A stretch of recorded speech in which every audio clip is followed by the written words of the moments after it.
ሰላም ጤና ይስጥልን የተወደዳችሁ የገበያ ሚዲያ ተከታታዮቻችን የዕለተ ሐሙስ ሚያዝያ 15 ቀን 2018 ዓ.ም ለዕለቱ የምርጥናቸው አዳዲስ ሀገራዊ ዓለም አቀፋዊ እንዲሁም ስፖርታዊ የዜና ዘገባዎቻችንን ይዘንላችሁ ቀርበናል። የዜና ዘገባዎቻችንን ስፖንሰር ያደረገልን አጋራችን ደግሞ የሮሃ ፎሬክስ ቢሮ ነው። በዜና ዘገባዎቻችን ላይ የሮሃ ፎሬክስ ቢሮን የዕለቱን የውጭ ምንዛሬ ተመን መረጃ እናጋራችኋለን። በቅድሚያም አርዕስቶችን ባለፉት 10 ዓመታት በስራ ላይ የነበረው የኢትዮጵያ የህንፃ ግንባታ ኮድ ዘርፉ የደረሰበትን የአሰራር ለውጥ መሰረት ባደረገ መንገድ ተሻሽሎ 24 አዳዲስና አስገዳጅ ደረጃዎችን በማካተት ጸድቆ ወደ ስራ መግባቱ ተነገረ። በተጨማሪም አዲስ አበባን ጨምሮ በስምጥ ሸለቆ አካባቢዎች የሚካሄዱ የግንባታ ዲዛይኖች የተሻሻለውን ሳይንሳዊ ካርታ መሰረት በማድረግ እንዲከናወኑ የሚያደርጉ አዳዲስ 2 ስታንዳርዶችን በኮድ ውስጥ መካተታቸው ተገልጿል። የምትሰሙት መረጃችን ነው። ከውጪ የኢራን መንግስት ከአንድ ቀን በፊት በዋና ከተማዋ ቴህራን ባካሄደው መጠነ ሰፊ ወታደራዊ ትዕይንት አዳዲስና እጅግ ዘመናዊ ናቸው የተባሉ የባለስቲክ ሚሳኤሎችን ለዓለም ይፋ አደረገ። በሌላ በኩል የ40 ቀኑ ጦርነት ተብሎ በሚጠራው ዘመቻ የእስራኤልና የአሜሪካ አየር ኃይሎች በኢራን የጦር ሰፈርና የሚሳኤል ማምረቻዎች ላይ በሺዎች የሚቆጠሩ ድብደባዎችን ቢፈጽሙም ኢራን አሁንም ቢሆን ከፍተኛ ቁጥር ያለው የሚሳኤል ክምችትና የማስወንጨፊያ አቅም እንዳላት ተነግሯል። በዝርዝር እናጋራችኋለን። አሜሪካ ዲፕሲን፣ ሴቪንና ዳሬና የተባሉ ግዙፍ የኢራን የነዳጅ ጫኝ መርከቦችን በኤስያ ባህር ክልል ውስጥ መቆጣጠሯን አስታወቀች። በሌላ በኩል የአሜሪካ መከላከያ ሚኒስቴር ፔንታጎን ኢራን ስትራቴጂካዊ በሆነው የሆርሙዝ የባህር መተላለፊያ ላይ ያጠመደቻቸው የባህር ውስጥ ፈንጆች ለቀጠናው ደህንነት እጅግ አደገኛ መሆናቸውን በመግለጽ አስቸኳይ ማስጠንቀቂያ ሰጥቷል። በዝርዝር ይዘነዋል። የቱርክ ወደ ኤፍ-35 የጦር ጄት ፕሮግራም መመለስ የኔቶን ጥንካሬ ከማረጋገጡም በላይ ሩሲያ በህብረቱ ውስጥ የምታሳድረውን ተጽዕኖ ለመቀነስ ይረዳል ተባለም። ቱርክ ቀደም ሲል 100 የሚሆኑ ኤፍ-35 ጄቶችን ለመግዛት አቅዳ የነበረ ቢሆንም በኤስ-400 ሚሳኤል ግዢ ምክንያት ግን ከፕሮግራሙ ታግዳ መቆየቷ ይታወሳል። የምናደርሳችሁ ይሆናል። የተወደዳችሁ የገበያ ሚዲያ ተከታታዮቻችን እነዚህንና ስፖርታዊ መረጃዎችን ጨምሮ ሌሎች ለዕለቱ የመረጥናቸው ዜናዎቻችንን ይዘንላችኋል። አሁን ደግሞ በዝርዝር ወደምንመለከታቸው መረጃዎቻችን እናልፋለን። ዛሬ የህይወቶን ትልቅ ውሳኔ ይወስኑ።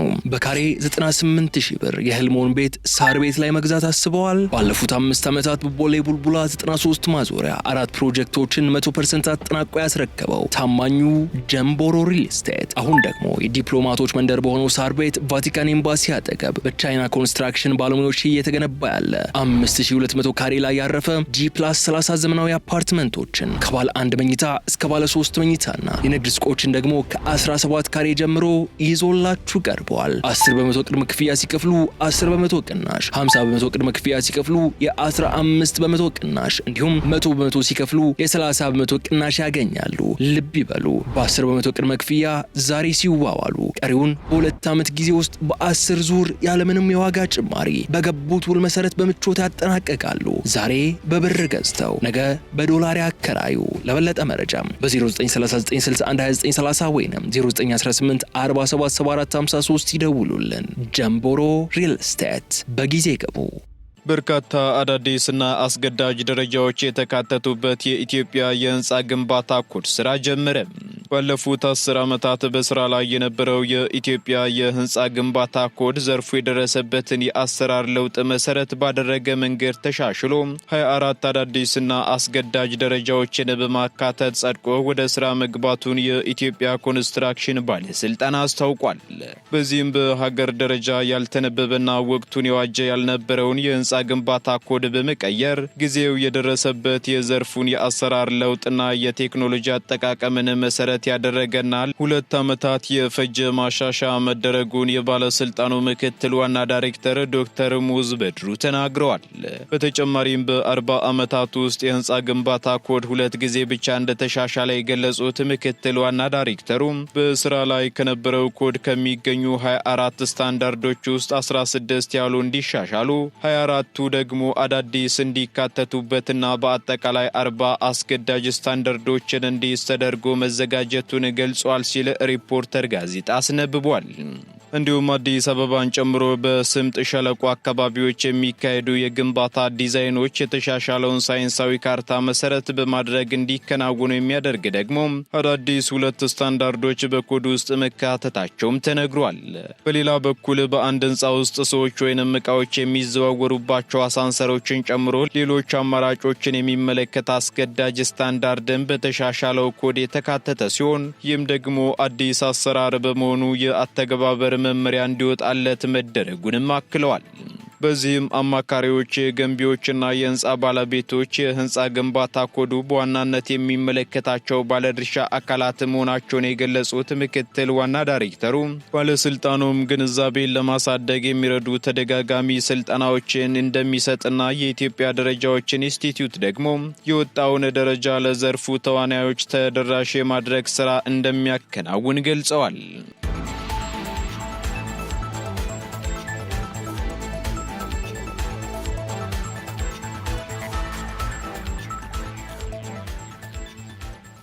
ወደ ባህር ማዶ መረጃዎቻችን ስንሸጋገር ደግሞ የኢራን የባለስቲክ ሚሳኤል ስጋት ከከባድ ጥቃቶች በኋላ አሁንም እንደቀጠለ ነው ተባለ። አሜሪካና እስራኤል በኢራን የኒውክሌር ተቋማት ላይ ላለፉት ሳምንታት ሲሰነዝሩት የቆዩት መጠነ ሰፊ የአየር ጥቃት የሀገሪቱን የሚሳኤል አቅም ሙሉ በሙሉ ማክሸፍ እንዳልቻለ አዳዲስ የወጡ የስለላ መረጃዎች አመላክተዋል። ከመጋቢት ወር 2018 ዓ.ም ጀምሮ በተካሄደውና የ40 ቀኑ ጦርነት ተብሎ በሚጠራው ዘመቻም የእስራኤልና የአሜሪካ አየር ኃይሎች በኢራን የጦር ሰፈርና የሚሳኤል ማምረቻዎች ላይ በሺዎች የሚቆጠሩ ድብደባዎችን ፈጽመዋል። ይሁን እንጂ ኢራን አሁንም ቢሆን ከፍተኛ ቁጥር ያለው የሚሳኤል ክምችትና የማስወንጨፊያ አቅም እንዳላት ተገልጿል። የአሜሪካ መከላከያ ሚኒስቴር ፔንታጎን ቀደም ሲል ከ70% በላይ የሚሆኑት የኢራን የሚሳኤል ማስወንጨፊያዎች መውደማቸውን ገልጾ የነበረ ቢሆንም የቅርብ ጊዜ ስለላ ግምገማዎች ግን ከኢራን የሚሳኤል ክምችት ውስጥ ቢያንስ ግማሽ ያህሉ አሁንም ሳይነካ መቆየቱን ያመላክታሉ። በተለይም ደግሞ የከርሰ ምድር የሚሳኤል ከተሞች ተብለው የሚጠሩት ጥልቅ ምሽጎች ለጥቃት ያልተበገሩ ሆነው ተገኝተዋልም ተብሏል። ኢራን በአሁኑ ወቅት የተኩስ አቁም ስምምነቱን በመጠቀም የጠፉባትን ሚሳኤሎች በከፍተኛ ፍጥነት ለመተካት እየሰራች መሆኑን ዘ ታይምስ ኦፍ እስራኤል ዘግቧል። ዓለም አቀፍ ተንታኞች እንደሚሉት ከሆነ ደግሞ ኢራን አሁንም በቀን ከ10 እስከ 20 የሚሳኤል ጥቃቶችን ለረጅም ወራት የመሰንዘር አቅም እንዳላት ተናግረዋል። የእስራኤል ወታደራዊ ባለስልጣናት በበኩላቸው ምንም እንኳን የኢራን የሚሳኤል ማምረቻ ተቋም ክፉኛ ቢመቱም ቴህራን ካለፉት ጥቃቶች ትምህርት በመውሰድ አዳዲስና ይበልጥ የተራቀቁ የመከላከያ ስልቶችን እየቀረጸች መሆኗን አስታውቀዋል።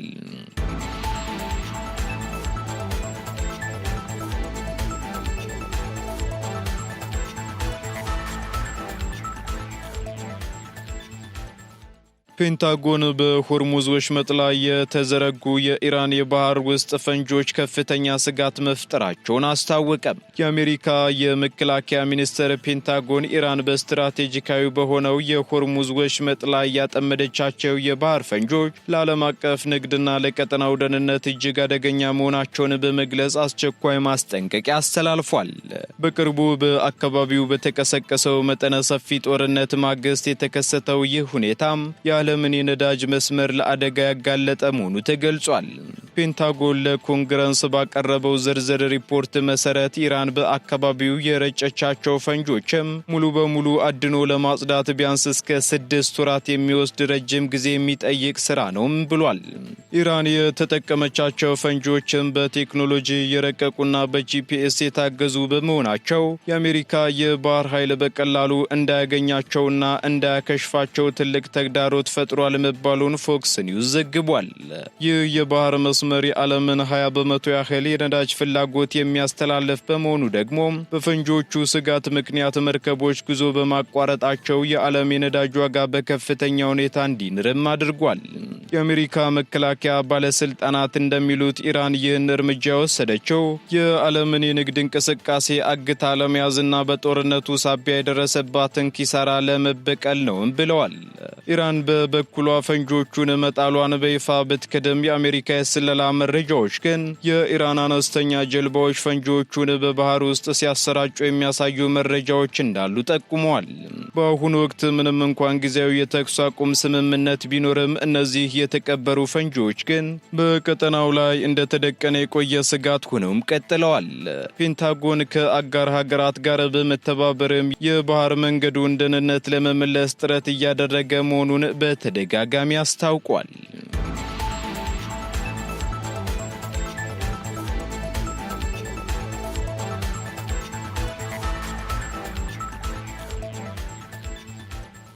ቱርክ ወደ ኤፍ-35 የጦር ጄት ፕሮግራም መመለሷ የኔቶን ጥንካሬ ከማረጋገጡም በላይ ሩሲያ በህብረቱ ውስጥ የምታሳድረውን ተጽዕኖ ለመቀነስ ይረዳል ተባለም። በቱርክ የአሜሪካ አምባሳደርና የሶሪያ ልዩ መልእክተኛ የሆኑት ቶም ባራክ ቱርክ ወደ ኤፍ-35 የጦር ጄት ፕሮግራም እንድትመለስ ያቀረቡት ጥሪ በአካባቢው ጂኦፖለቲካዊ እንቅስቃሴ ላይ ትልቅ ትኩረትን ስቧል። አምባሳደሩ ቱርክ ከዘመናዊ የኤፍ-35 ተዋጊ ጄት ፕሮግራም መገለሏን እብደት ሲሉ የገለጹ ሲሆን ይህንን ችግርም በዲፕሎማሲያዊ መንገድ መፍታት ለኔቶ ህብረት መጠናከር ወሳኝ መሆኑን አጽንኦት ሰጥተዋል።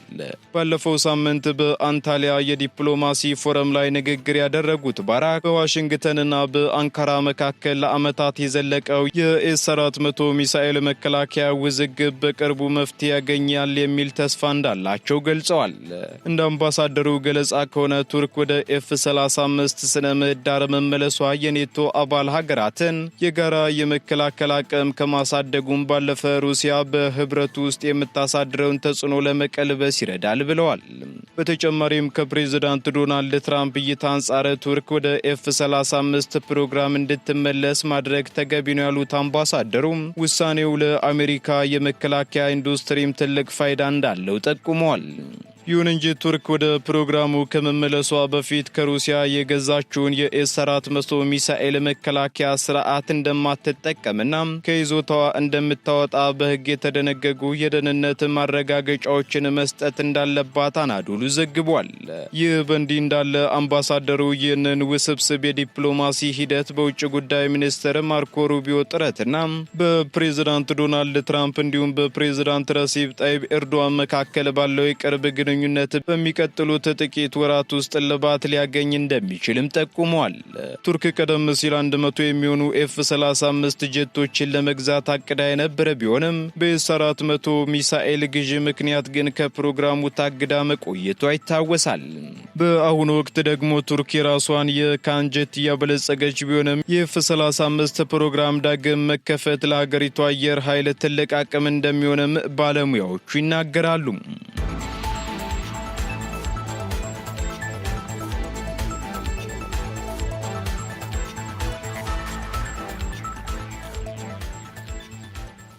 ኢራን አዳዲስ የባለስቲክ ሚሳኤሎችን በቴህራን ጎዳናዎች ላይ ለእይታ አበቃች።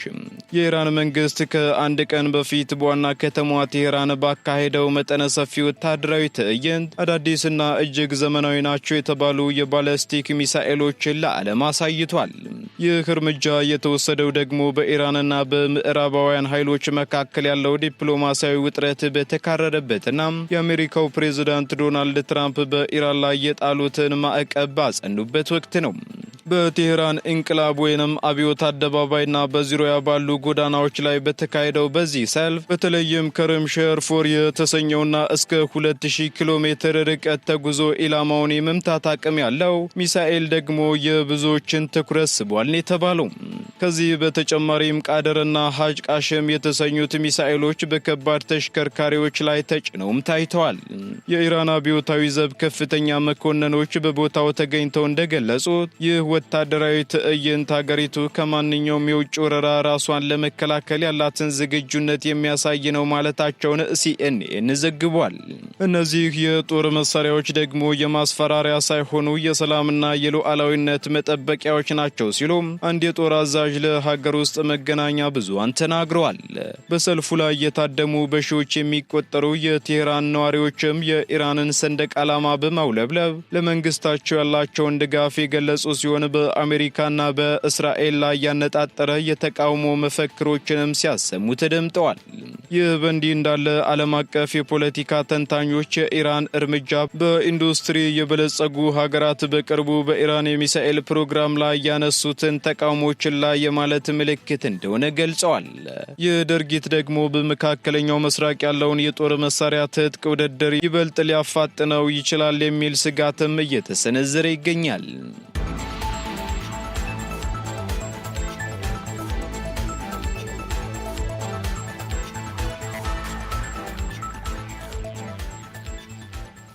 ወደ መጨረሻው ዝርዝር መረጃችን ስንሸጋገር አሜሪካ 3 የኢራን የነዳጅ ጫኝ መርከቦችን በኤስያ ባህር ክልል ውስጥ ተቆጣጠረች። የዩናይትድ ስቴትስ የባህር ኃይል ቢያንስ 3 የኢራን የነዳጅ ጫኝ መርከቦችን በኤስያ ባህር ክልል ውስጥ መቆጣጠሩን የሮይተርስ ዘገባ አመላክቷል። መርከቦቹ የተያዙት ደግሞ በህንድ በማሌዥያና በስሪላንካ የባህር ጠረፎች አቅራቢያ ሲሆን ዲፕሲ ሴቪን እና ዳሬና የተባሉ ግዙፍ መርከቦች መሆናቸውም ታውቋል። በተለይም ዳሬና የተሰኘችው መርከብ ብቻዋን 2 ሚሊዮን በርሜል የሚጠጋ ድፍድፍ ነዳጅ ጭና እንደነበርም ተገልጿል። አሜሪካ ይህንን እርምጃ የወሰደችው ደግሞ በኢራን ላይ የተጣለውን የኢኮኖሚ ማዕቀብ ለማስከበርና መርከቦቹ በህገወጥ መንገድ ነዳጅ እያጓጓዙ ነው በሚል ምክንያት መሆኑም ተመላክቷል። ይህ ክስተት የተሰማው ደግሞ በኢራንና በአሜሪካ መካከል ያለው ወታደራዊና ዲፕሎማሲያዊ ፍጥጫ በከፍተኛ ሁኔታ በጨመረበት ወቅት ነው። በምላሹም ኢራን 2 የውጭ ሀገር የንግድ መርከቦችን በሆርሙዝ የባህር ወሽመጥ በኩል ሲያልፉ መያዟን አስታውቃለች። ይህ የሁለቱ ሀገራት ፍጥጫ ደግሞ በዓለም አቀፍ የነዳጅ ገበያ ላይ የዋጋ ጭማሪ ሊያስከትል እንደሚችል የኢኮኖሚ ባለሙያዎች ስጋታቸውን እየገለጹ ይገኛሉ። ድርጊቱ ደግሞ በቀጠናው የባህር ላይ ደህንነት ተጨማሪ ስጋት የፈጠረ ሲሆን ዓለም አቀፍ ተቋማትም ሁኔታው ወደ ለየለት ጦርነት እንዳያመራም ጥሪ እያቀረቡ ነው።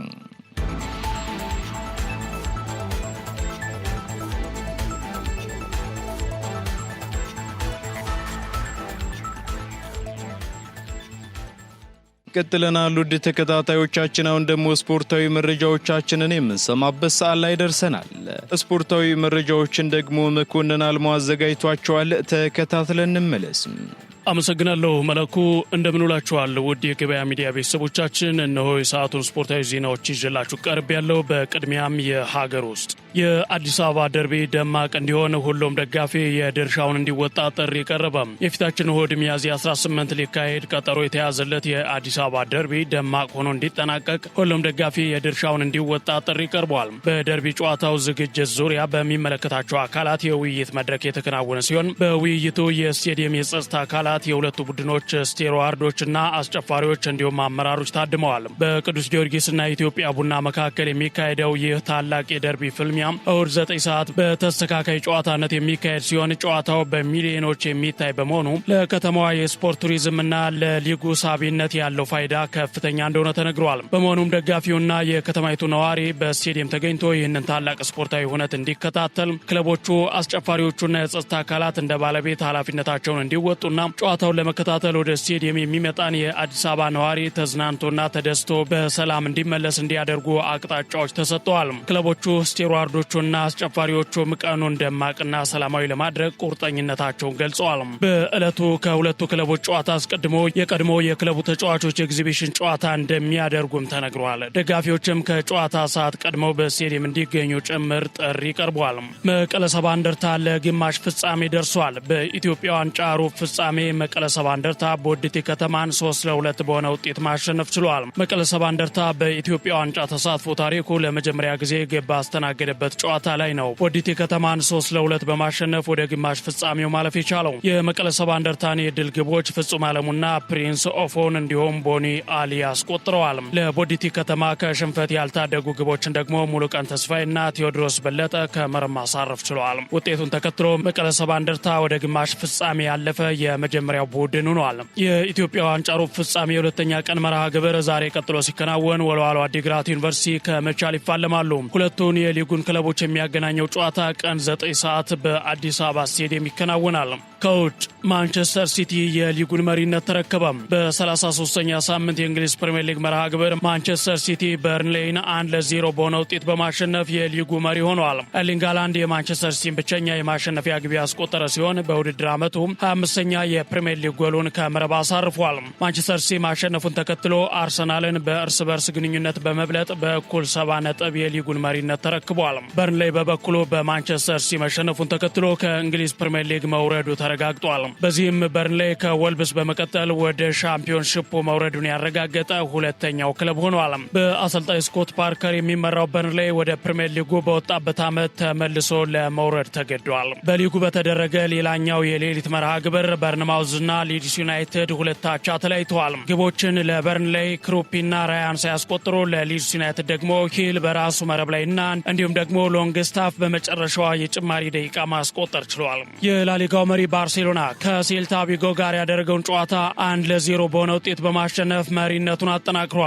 የባርሴሎናን የድል ግቦች ላሚን ያማል በፍጹም ቅጣት ምት ያስቆጠረ ሲሆን ስፔናዊ የፊት መስመር ተጫዋች ላሚን ያማል በጨዋታው ጉዳት አጋጥሞት ተቀይሮ ወጥቷል። በጨዋታው መሃል በስቴዲየም አንድ ደጋፊ የልብ ህመም ያጋጠመው በመሆኑ ጨዋታው ለ20 ደቂቃዎች ጭምር ተቋርጦ ነበር። ባርሴሎና ላሊጋውን በ9 ነጥብ ልዩነት በመምራት ላይ ይገኛል። በሌላ ጨዋታ አትሌቲኮ ማድሪድ በስፔን ላሊጋ ከሜዳው ውጭ በኤልቼ 3-2 በሆነ ውጤት ተሸንፏል። የሴሪያው ክለብ ላዚዮ የኮፓ ኢታሊያ የፍጻሜ ተፋላሚ መሆን ችሏል። የግማሽ ፍጻሜውን ጨዋታ ከአታላንታ ጋር አድርጎ በመደበኛው ጨዋታ አንዳቻ የተለያየው ላዚዮ በመለያ ዓመት 2-1 በማሸነፍ የፍጻሜ ተፋላሚ ሆኗል። በፍጻሜውም ከኢንተር ሚላን ጋር ለዋንጫ ይጫወታል። በሌሎች ሊጎች ትላንት የተደረጉ ጠቅላላ ጨዋታ ውጤቶች በኮፓ ደ ፍራንስ ስታርስቦርግ በሜዳው በኔስ 2-0 ተሸንፏል። እንዲሁ በጀርመን ዲኤፍቢ ፖካል ባየርን ሙኒክ ሊቨርኩሰንን 2-0 በማሸነፍ ወደ ቀጣዩ ዙር አልፏል። ቸልሲ አሰልጣኝ ሊያም ሮሴኒየርን አሰናበተ። የምዕራብ ለንደኑ ክለብ ቸልሲ አሰልጣኝ ሊያም ሮሴኒየርን ከኃላፊነታቸው አሰናብቷል። የዓመታት ኮንትራት ተሰጥቶት ለንደን የደረሰው ሊያም ሮሴኒየር በወራቶች ተሸኝቷል። አሰልጣኝ ሮሴኒየር በጥር ወር የፈረንሳዩን ክለብ ስታርስበርግን በመልቀቅ የ5 ዓመት ከግማሽ ኮንትራት በመፈረም ቸልሲን መቀላቀላቸው ይታወቃል። አሰልጣኙ ክለቡን በኃላፊነት እየመሩ በሁሉም ውድድሮች 23 ጊዜ መርተው 11 ጊዜ ብቻ ሲያሸንፉ 2 ጊዜ አቻ ወጥተው 10 ጊዜ ደግሞ ተሸንፈዋል። ከትላንት በስቲያ ምሽት በብራይተን 3-0 መሸነፋቸው ደግሞ ለስንብታቸው እንደ ቀጥተኛ ምክንያት ተወስዷል። ቸልሲ ከፈረንጆቹ 1912 በኋላ ለመጀመሪያ ጊዜ ምንም ግብ ማስቆጠር ሳይችል 5 ተከታታይ ጨዋታዎችን መሸነፉም ሌላኛው የአሰልጣኙ ስንብት መንስኤ ሆነዋል። በተጨማሪም ተጫዋቾች ከሮሴኒየር የጨዋታ ስልት ጋር አለመዋሃዳቸው በግልጽ የታየ ከመሆኑን ባሻገር በአሰልጣኙ ላይ ማመጻቸው ተነግሯል። ይህንን ተከትሎ ሮሴኒየርን ያባረረው ቸልሲ ካሎም ማክላፈርን እስከ ሰኔ ድረስ የክለቡ ጊዜያዊ አሰልጣኝ አድርጎ ሾሟል። ቸልሲ ለሊያም ሮሴኒየር የስንብት ካሳም 12 ሚሊዮን ፓውንድ የሚከፍልም ይሆናል። ቸልሲ በዚህ 10 ዓመታት ውስጥ 10 አሰልጣኞችን ለመቀያየርም ተገደዋል። ለሰዓቱ ያስኳቸውን ስፖርታዊ ዜናዎች በዚሁ ልቋጭ። አመሰግናለሁ መላኩ።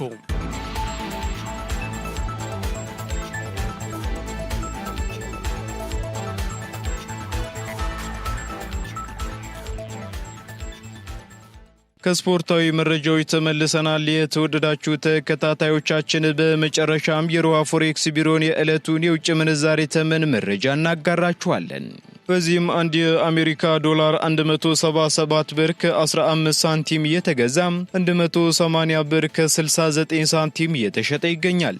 ፓውንድ ስተርሊንግ 230 ብር ከ30 ሳንቲም እየተገዛ 234 ብር ከ90 ሳንቲም እየተሸጠ ይገኛል። ዩሮ ደግሞ 200 ብር ከ50 ሳንቲም እየተገዛ 204 ብር ከ51 ሳንቲም እየተሸጠ ይገኛል። ስዊስ ፍራንክ እንዲሁ 219 ብር ከ1 ሳንቲም መግዣው ሲሆን መሸጫው ደግሞ 223 ብር ከ39 ሳንቲም ሆኗል። የተባበሩት አረብ ኤምሬት ድራም 47 ብር ከ50 ሳንቲም እየተገዛ 48 ብር ከ45 ሳንቲም እየተሸጠ ይገኛል። የሳውዲ ሪያል 46 ብር ከ37 ሳንቲም መግዣው ሲሆን መሸጫው ደግሞ 47 ብር ከ29 ሳንቲም ሆኗል። የቻይናው ዩዋን 24 ብር ከ55 ሳንቲም እየተገዛ 25 ብር ከ4 ሳንቲም እየተሸጠ ይገኛል። የካናዳ ዶላር እንዲሁ 122 ብር ከ44 ሳንቲም እየተገዛ 124 ብር ከ88 ሳንቲም እየተሸጠ መሆኑን የሮዋ ፎሬክስ ቢሮ የዕለቱ የውጭ ምንዛሬ ተመን መረጃ ያመላክታል። የተወደዳችሁ የገበያ ሚዲያ ተከታታዮቻችን ለዕለቱ የመረጥናቸው ዜናዎቻችን እነዚህን ይመስሉ ነበር። እንዲሁም ስፖርታዊ መረጃዎችን ጨምሮ አዳዲስ ኢኮኖሚያዊ፣ ማህበራዊና ፖለቲካዊ መረጃዎቻችንን ለማግኘት ታዲያ የገበያ ሚዲያን እንድትወዳጁ እንጋብዛለን። ሰናይ ጊዜን ተመኘን። ዛሬ የህይወቶን ትልቁ ውሳኔ ይወስኑ። በካሬ 98,000 ብር የህልሞን ቤት ሳር ቤት ላይ መግዛት አስበዋል? ባለፉት 5 ዓመታት በቦሌ ቡልቡላ 93 ማዞሪያ 4 ፕሮጀክቶች 100% አጠናቆ ያስረከበው ታማኙ ጀምቦሮ ሪል ስቴት አሁን ደግሞ የዲፕሎማቶች መንደር በሆነው ሳር ቤት ቫቲካን ኤምባሲ አጠገብ በቻይና ኮንስትራክሽን ባለሙያዎች እየተገነባ ያለ 5200 ካሬ ላይ ያረፈ G+30 ዘመናዊ አፓርትመንቶችን ከባለ 1 መኝታ እስከ ባለ 3 መኝታና የንግድ ሱቆችን ደግሞ ከ17 ካሬ ጀምሮ ይዞላችሁ ቀርበዋል። 10% ቅድመ ክፍያ ሲከፍሉ 10% ቅናሽ፣ 50% ቅድመ ክፍያ ሲከፍሉ የ15% ቅናሽ እንዲሁም 100% ሲከፍሉ የ30% ቅናሽ ያገኛሉ። ልብ ይበሉ፣ በ10% ቅድመ ክፍያ ዛሬ ሲዋዋሉ ቀሪውን በ2 ዓመት ጊዜ ውስጥ በ10 ዙር ያለምንም የዋጋ ጭማሪ በገቡት ውል መሰረት በምቾት ያጠናቀቃሉ። ዛሬ በብር ገዝተው ነገ በዶላር ያከራዩ። ለበለጠ መረጃም በ0939612930 ወይም 0918477453 ይደውሉልን። ጀምቦሮ ሪል ስቴት፣ በጊዜ ገቡ።